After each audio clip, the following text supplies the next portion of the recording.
The American Rivals of Sherlock Holmes. The Adventures of the Infallible Godall. By Frederick Irving Anderson. Part I. Anderson Oliver Armiston was never much of a sportsman with a rod or gun, though he could do fancy work with a pistol in a shooting gallery. He had, however, one game from which he derived the utmost satisfaction.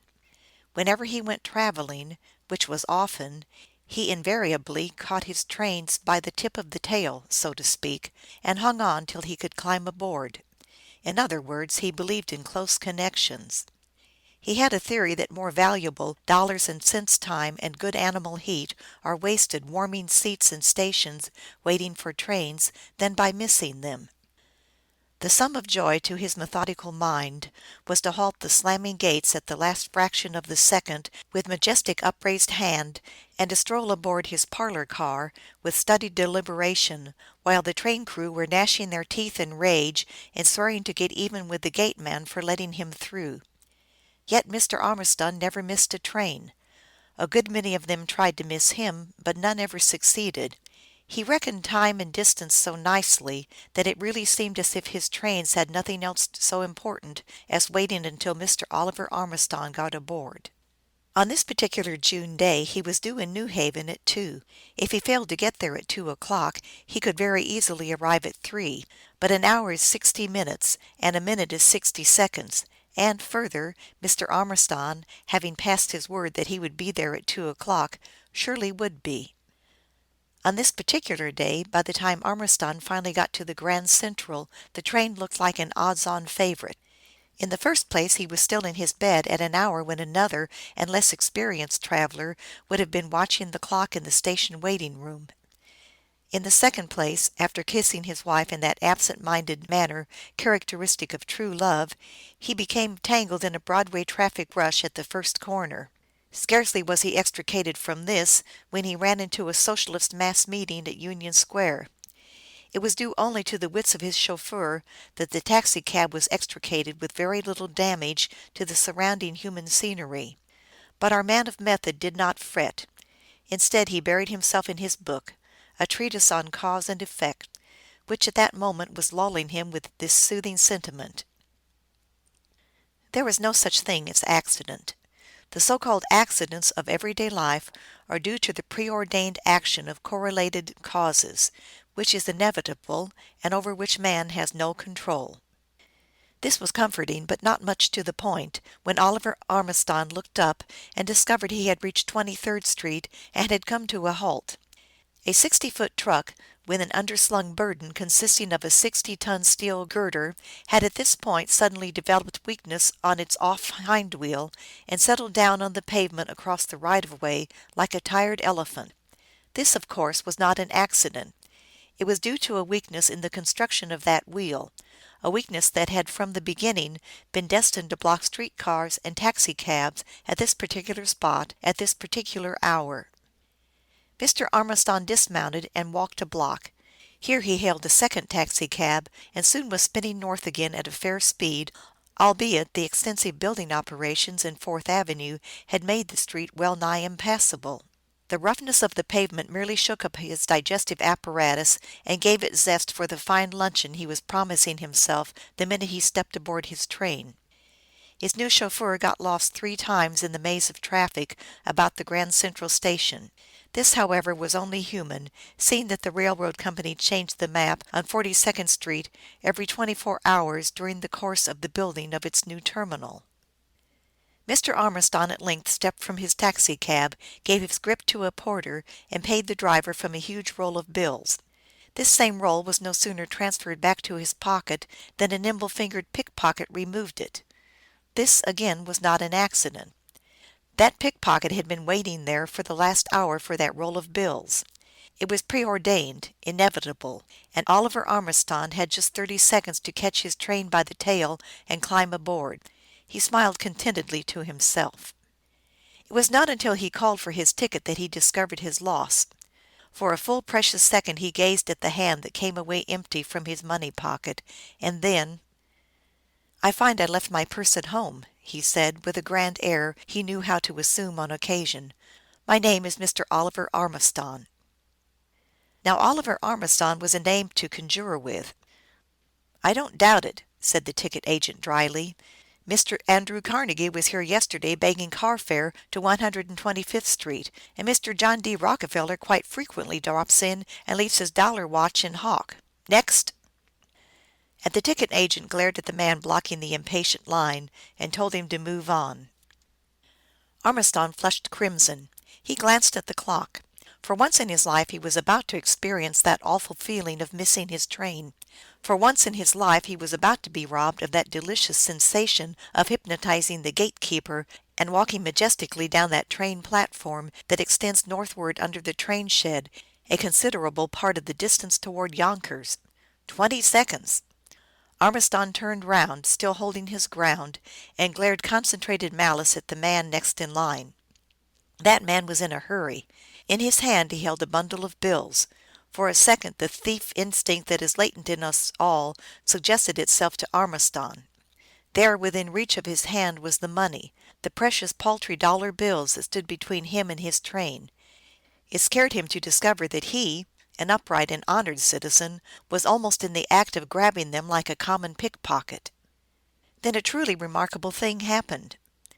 The man thrust his handful of bills at Ormiston. " The only way I can raise this blockade is to bribe you," he said, returning Ormiston s glare. " Here, take what you want, and give the rest of us a chance." With the alacrity of a blind beggar miraculously cured by the sight of much money, Ormiston grabbed the handful, extracted what he needed for his ticket, and thrust the back into the waiting hand of his unknown benefactor. He caught the gate by a hair. So did his unknown friend. Together they walked down the platform, each matching the other s leisurely pace with his own. They might have been two potentates, so deliberately did they catch this train. Ormiston would have liked very much to thank this person, but the other presented so forbidding an exterior that it was hard to find a point of attack. By force of habit Ormiston boarded the parlor car, quite forgetting he did not have money for a seat. So did the other. The unknown thrust a bill at the porter. " Get me 2 chairs," he said. " One is for this gentleman." Once inside and settled, Ormiston renewed his efforts to thank this strange person. That person took a card from his pocket and handed it to Ormiston. " Don't run away with the foolish idea," he said tartly, " that I have done you a service willingly. You were making me miss my train, and I took this means of bribing you to get you out of my way. That is all, sir. At your leisure you may send me your check for the trifle." " A most extraordinary person," said Ormiston to himself.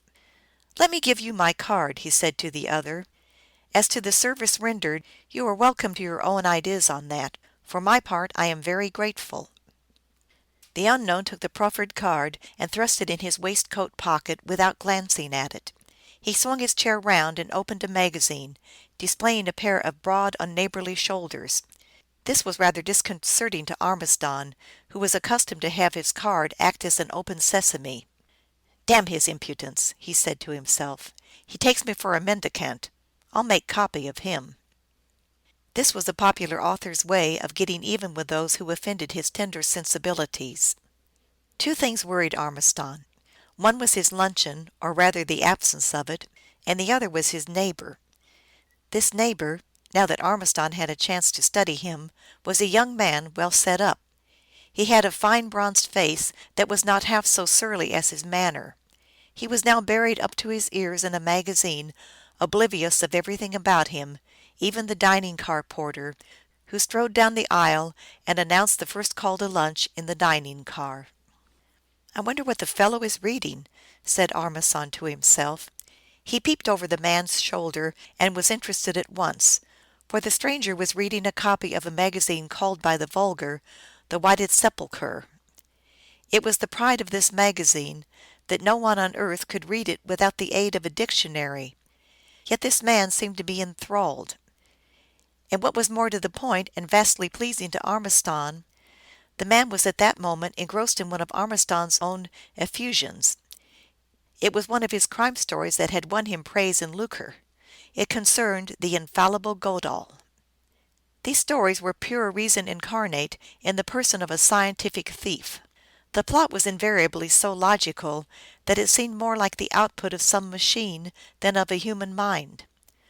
Of course the plots were impossible, because the fiction thief had to be an incredible genius to carry out the details, but nevertheless they were highly entertaining, fascinating, and dramatic at one and the same time. And this individual read the story through, without winking an eyelash, as though the mental effort cost him nothing, and then, to Ormiston's delight, turned back to the beginning and read it again. The author threw out his chest and shot his cuffs. It was not often that such unconscious tribute fell to his lot.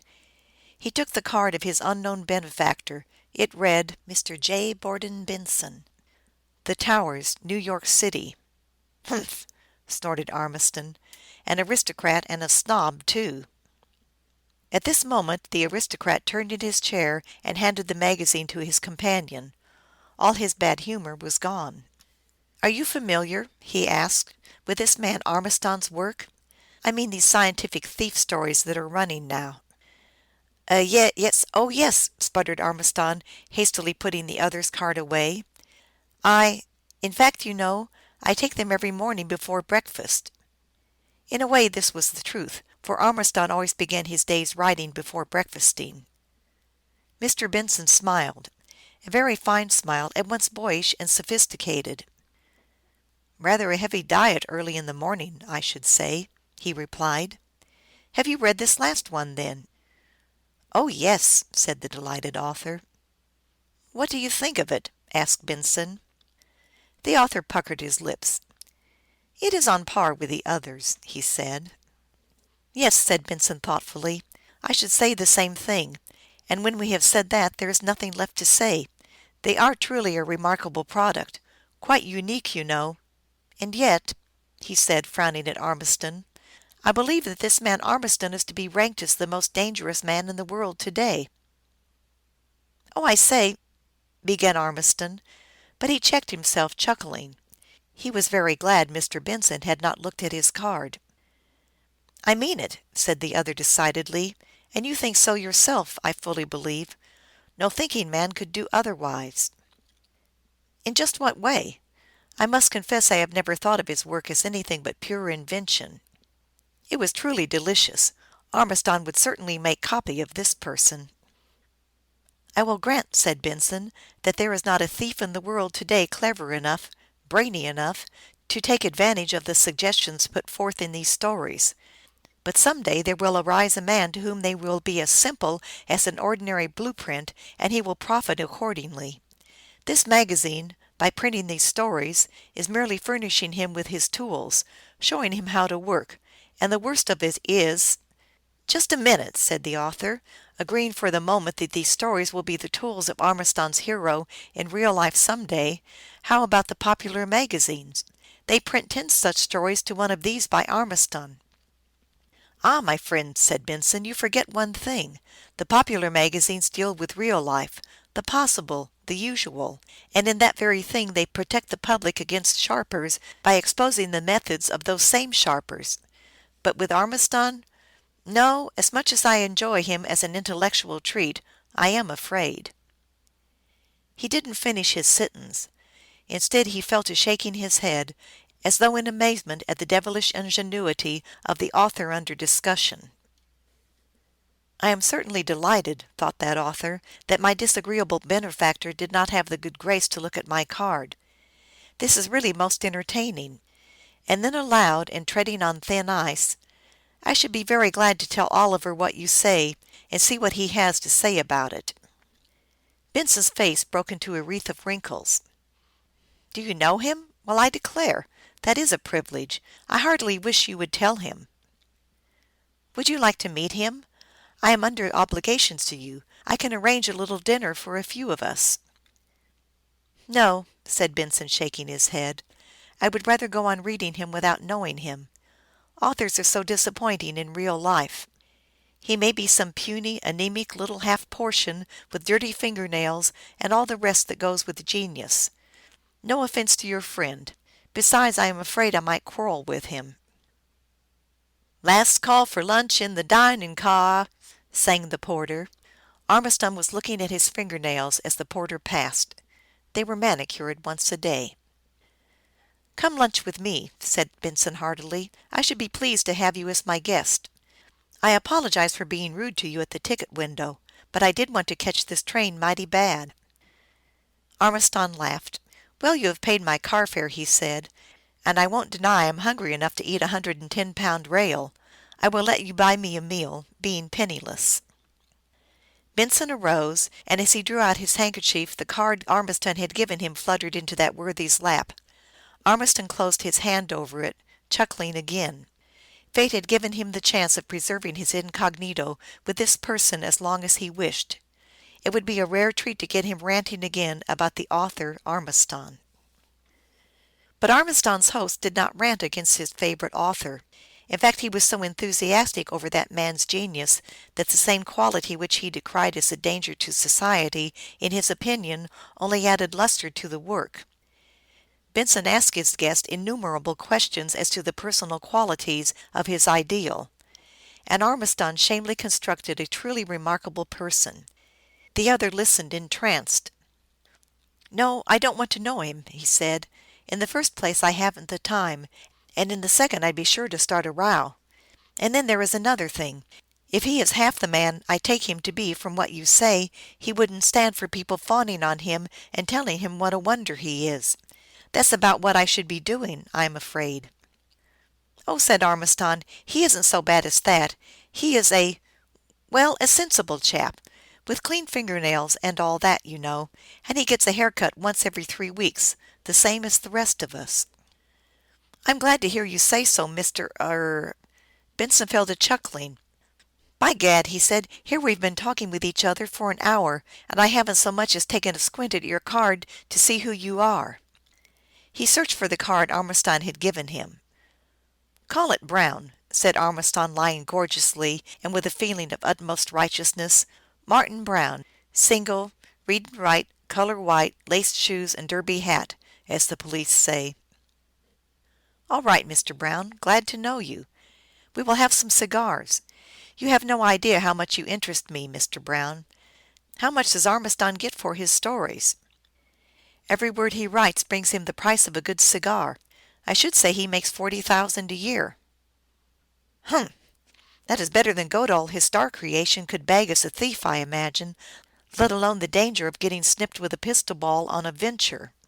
Armiston puffed up his chest and shot his cuffs again. " How does he get his plots?" Armiston knitted his ponderous brows. " There's the rub," he said. " You can talk about so and so much a word until you are deaf, dumb, and blind. But after all, it isn't the number of words or how they are strung together that makes a story. It is the ideas, and ideas are scarce. I have an idea that I have always wanted Armiston to get hold of, just to see what he would do with it. If you will pardon me, to my way of thinking the really important thing isn't the ideas, but how do you work out the details." " What's your idea? " asked Armiston hastily. He was not averse to appropriating anything he encountered in real life and dressing it up to suit his taste. " I'll pass it on to Armiston, if you say so." " Will you ? That's capital ! To begin with," Mr. Benson said, as he twirled his brandy glass with long, lean, silky fingers, a hand Armiston thought he would not have liked to handle him in a rage. " To begin with, Goodall, this thief, is not an ordinary thief. He is a highbrow. He has made some big hauls. He must be a very rich man now, eh? You see that he is quite real to me. By this time, I should say, Goodall has acquired such a fortune that thieving for mere money is no longer an object. What does he do? Sit down and live on his income? Not much. He is a person of refined taste and an eye for the aesthetic. He desires art objects, rare porcelains, a gem of rare cut or color set by Benvenuto Cellini, a Leonardo da Vinci. Did Goodall steal the Mona Lisa, by the way? He's the most likely person I can think of. Or perhaps a Gutenberg Bible. Treasures, things of exquisite beauty to look at, to enjoy in secret, not to show to other people. That is the natural development of this man Goodall, eh?" " Splendid !" exclaimed Armiston, his enthusiasm getting the better of him. " Have you heard of Mrs. Billy Wentworth? " asked Benson. " Indeed, I know her well," said Armiston, his guard down. Then you must surely have seen her white ruby." "White ruby?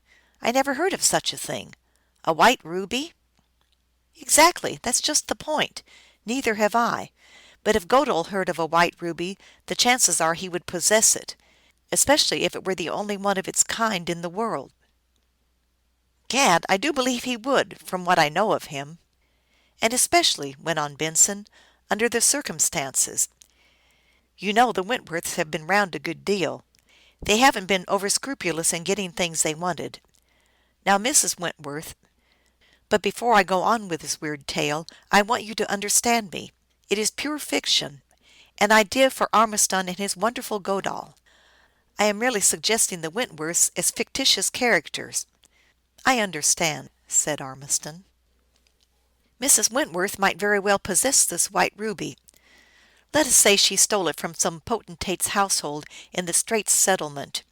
She gained admittance by means of the official position of her husband. They can't accuse her of theft. All they can do is steal the gem back from her. It is a sacred stone, of course. They always are in fiction stories. And the usual tribe of jugglers, rug peddlers, and so on, all disguised, you understand, have followed her to America, seeking a chance, not on her life, not to commit violence of any kind, but to steal that stone." " She can't wear it," went on Benson. " All she can do is hide it away in some safe place." " What is a safe place ?"" Not a bank. Godal could crack a bank with his little finger. So might these East Indian fellows laboring under the call of religion. Not in a safe. That would be folly." " How, then ?" put in Ormiston, eagerly. " Ah, there you are. That s for Godal to find out. He knows, let us say, that these foreigners in one way or another have turned Mrs. Wentworth s apartments upside down. They haven t found anything. He knows that she keeps that white ruby in that house. Where is it? Ask Godal. Do you see the point? Has Godal ever cracked a nut like that? No. Here he must be the cleverest detective in the world and the cleverest thief at the same time. Before he can begin thieving he must make his blue prints." " When I read Ormiston," continued Benson, " that is the kind of problem that springs up in my mind. I am always trying to think of some knot this wonderful thief would have to employ his best powers to unravel. I think of some weird situation like this. I say to myself, * Good ! I will write that. I will be as famous as Ormiston. I will create another Godal. But," he said, with a wave of his hands, "what is the result? I tie the knot, but I can't untie it. The trouble is, I am not Godal. And this man Ormiston, as I read him, is Godal. He must be, or else Godal could not be made up to do the wonderful things he does. Hello, New Haven already? Mighty sorry to have you go, old chap. Great pleasure. When you get to town let me know. Maybe I will consent to meet Ormiston." Ormiston s first care, on returning to New York, was to remember the providential loan by which he had been able to keep clean his record of never missing a train. He counted out the sum in bills, wrote a polite note, signed it " Martin Brown," and dispatched it by messenger boy to J. Borden Benson, The Towers. The Towers, the address Mr. Benson's card bore, is an ultra fashionable apartment hotel in lower Fifth Avenue. It maintains all the pomp and solemnity of an English ducal castle. Ormiston remembered having on a remote occasion taken dinner there with a friend, and the recollection always gave him a chill. It was like dining among ghosts of kings, so glad and funereal was the air that pervaded everything. Ormiston, who could not forbear curiosity as to his queer benefactor, took occasion to look him up in the Blue Book and the club directory, and found that J. Borden Benson was quite some personage, several lines being devoted to him. This was extremely pleasing. Ormiston had been thinking that white ruby yarn. It appealed to his sense of the dramatic. He would work it up in his best style, and on publication have a fine laugh on Benson by sending him an autographed copy, and thus waking that gentleman up to the fact that it really had been the great Ormiston in person he had befriended and entertained. What a joke it would be on Benson, thought the author, not without an intermixture of personal vanity, for even a genius such as he was not blind to flattery properly applied, and Benson, unknowingly, had laid it on thick. And by gad, thought the author, I will use the Wentworths as the main characters, as the victims of Godal. They are just the people to fit into such a romance. Benson put money in my pockets, though he didn't suspect it. Lucky he didn't know what shifts we popular authors are put to for plots. Suiting the action to the words, Armiston and his wife accepted the next invitation they received from the Wentworths. Mrs. Wentworth, let it be understood, was a lion hunter. She was forever trying to gather about her such celebrities as Armiston the author, Brackens the painter, Johansen the explorer, and others. Armiston had always withstood her wiles. He always had some excuse to keep him away from her gorgeous table, where she exhibited her lions to her simpering friends. There were many undesirables sitting at the table, idle rich youths, girls of the fast hunting set, and so on, and they all gravely shook the great author by the hand and told him what a wonderful man he was. As for Mrs. Wentworth, she was too highly elated at her success in roping him for sane speech, as she fluttered about him like a hysterical bridesmaid. But, Armiston noted with relief, one of his pals was there, Johansen. Over cigars and cognac he managed to buttonhole the explorer. " Johansen," he said, " you have been everywhere." " You are mistaken there," said Johansen. " I've never before to night been north of 59th Street in New York." "Yes, but you have been in Java and Ceylon and the settlements. Tell me, have you ever heard of such a thing as a white ruby?" The explorer narrowed his eyes to a slit and looked queerly at his questioner. " That's a queer question," he said in a low voice, " to ask in this house." Armiston felt his pulse quicken. " Why? " he asked, assuming an air of surprised innocence. " If you don't know," said the explorer shortly, " I certainly will not enlighten you." " All right, as you please. But you haven't answered my question yet. Have you ever heard of a white ruby?" " I don't mind telling you that I have heard of such a thing. That is, that I have heard there is a ruby in existence that is called the white ruby. It isn't really white, you know. It has a purplish tinge. But the old heathen who rightly owns it likes to call it white, just as he likes to call his blue and gray elephants white." " Who owns it? " asked Armiston, trying his best to make his voice sound natural. To find in this manner that there was some parallel for the mystical white ruby of which Benson had told him appealed strongly to his superdeveloped dramatic sense. He was now as keen on the scent as a hound. Johansen took to drumming on the tablecloth. He smiled to himself, and his eyes glowed. Then he turned and looked sharply at his questioner. " I suppose," he said, " that all things are crisp to a man of your trade. If you are thinking of building a story round a white ruby, I can think of nothing more fascinating. But, Armiston," he said, suddenly altering his tone and almost whispering, " if you are on the track of the white ruby, let me advise you now to call off your dogs and keep your throat whole. I think I am a brave man. I have shot tigers at 10 paces, held my fire purposely to see how charmed a life I really did bear. I have been charged by mad rhinos and by wounded buffaloes. I walked across a clearing where the air was being punctured with bullets as thick as holes in a mosquito screen. But," he said, laying his hand on Armiston's arm, " I have never had the nerve to hunt the white ruby." " Capital !" exclaimed the author.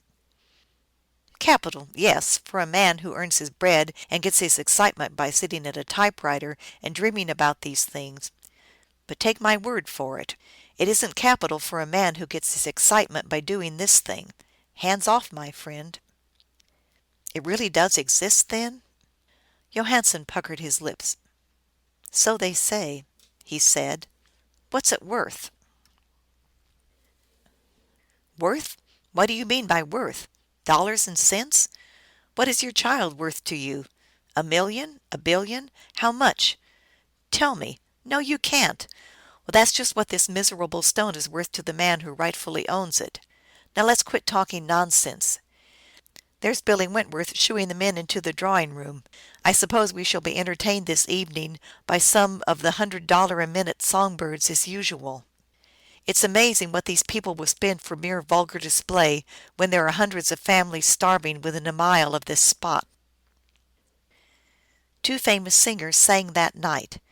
Ormiston did not have much opportunity to look over the house. He was fully determined to lay the scene of his story in this very house. At leave taking, the sugar sweet Mrs. Billy Wentworth drew Ormiston aside and said, " It's rather hard on you to ask you to sit through an evening with these people. I will make amends by asking you to come to me some night when we can be by ourselves. Are you interested in rare curios? Yes, we all are. I have some really wonderful things I want you to see. Let us make it next Tuesday, with a little informal dinner, just for ourselves." Ormiston, then and there, made the lion hunter radiantly happy by accepting her invitation to sit at her board as a family friend instead of as a lion. As he put his wife into their automobile, he turned and looked at the house. It stood opposite Central Park. It was a copy of some French chateau in gray sandstone, with a barbican and overhanging towers, and all the rest of it. The windows of the street floor peeped out through deep embrasures, and were heavily guarded with iron lattice work. " Godal will have the very devil of a time breaking in there," he chuckled to himself. Late that night his wife awakened him to find out why he was tossing about so. " That white ruby has got on my nerves," he said cryptically, and she, thinking he was dreaming, persuaded him to try to sleep again. Great authors must really live in the flesh, at times at least, the lives of their great characters. Otherwise these great characters would not be so real as they are. Here was Ormiston, who had created a superman in the person of Godal the thief. For 10 years he had written nothing else. He had laid the life of Godal out in squares, thought for him, dreamed about him, set him to new tasks, gone through all sorts of queer adventures with him. And this same Godal had amply repaid him. He had raised the author from the ranks of struggling amateurs to a position among the most highly paid fiction writers in the United States. He had brought him ease and luxury. Ormiston did not need the money any more. The serial rights telling of the exploits of this Godal had paid him handsomely. The books of Godal's adventures had paid him even better, and had furnished him yearly with a never failing income, like government bonds, but at a much higher rate of interest. Even though the crimes this Godal had committed were all on paper and almost impossible, nevertheless, Godal was a living being to his creator. More, he was Ormiston, and Ormiston was Godal. It was not surprising, then, that when Tuesday came Ormiston awaited the hour with feverish impatience. Here, as his strange friend had so thoughtlessly and casually told him, was an opportunity for the great Godal to outdo even himself. Here was an opportunity for Godal to be the greatest detective in the world, in the first place, before he could carry out one of his sensational thefts. So it was Godal, not Ormiston, who helped his wife out of their automobile that evening and mounted the splendid steps of the Wentworth mansion. He cast his eye aloft, took in every inch of the facade. " No," he said, " Godal cannot break in from the street. I must have a look at the back of the house." He cast his eyes on the ironwork that guarded the deep windows giving on the street. It was not iron after all, but chilled steel sunk into armored concrete. The outposts of this house were as safely guarded as the vault of the United States Mint. " It's got to be from the inside," he said, making mental note of this fact. The butler was stone deaf. This was rather singular. Why should a family of the standing of the Wentworths employ a man as head of their city establishment who was stone deaf? Ormiston looked at the man with curiosity. He was still in middle age. Surely, then, he was not retained because of years of service. No, there was something more than charity behind this. He addressed a casual word to the man as he handed him his hat and cane. His back was turned, and the man did not reply. Ormiston turned and repeated the sentence in the same tone. The man watched his lips in the bright light of the hall. A lip reader and a dandy. thought Ormiston, for the butler seemed to catch every word he said. " Fact number 2," said the creator of Godal the thief. He felt no compunction at thus noting the most intimate details of the Wentworth establishment. An accident had put him on the track of a rare good story, and it was all copy. Besides, he told himself, when he came to write the story he would disguise it in such a way that no one reading it would know it was about the Wentworths. If their establishment happened to possess the requisite setting for a great story, surely there was no reason why he should not take advantage of that fact. The great thief, he made no bones of the fact to himself that he had come here to help Godal, accepted the flattering greeting of his hostess with a grand air that so well fitted him. Ormiston was tall and thin, with slender fingers and a touch of gray in his wavy hair for all his youthful years, and he knew how to wear his clothes. Mrs. Wentworth was proud of him as a social ornament, even aside from his glittering fame as an author. And Mrs. Ormiston was well born, so there was no jar in their being received in the best house of the town. The dinner was truly delightful. Here Ormiston saw, or thought he saw, one of the reasons for the deaf butler. The hostess had him so trained that she was able to catch her servant's eye and instruct him in this or that trifle by merely moving her lips. It was almost uncanny, thought the author, this silent conversation the deaf man and his mistress were able to carry on unnoticed by the others. " By gad, it's wonderful, Godal, my friend. Underscore that note of yours, referring to the deaf butler. Don't miss it. It will take a trick." Ormiston gave his undivided attention to his hostess as soon as he found Wentworth entertaining Mrs. Ormiston and thus properly dividing the party. He persuaded her to talk by a cleverly pointed question here and there, and as she talked he studied her. " We are going to rob you of your precious white ruby, my friend," he thought humorously to himself. " And while we are laying our wires, there is nothing about you too small to be worthy of our attention." Did she really possess the white ruby? Did this man Benson know anything about the white ruby? And what was the meaning of the strange actions of his friend Johansen when approached on the subject in this house? His hostess came to have a wonderful fascination for him. He pictured this beautiful creature so avid in her lust for rare gems that she actually did penetrate the establishment of some heathen potentate in the Straits simply for the purpose of stealing the mystic stone. " Have you ever, by any chance, been in the Straits?" he asked indifferently. " Wait," Mrs. Wentworth said with a laugh, as she touched his hand lightly. " I have some curios from the Straits, and I will venture to say you have never seen their like." End of Section 18 of The American Rivals of Sherlock Holmes. End of Part 1 of The Infallible Godal by Frederick Irving Anderson.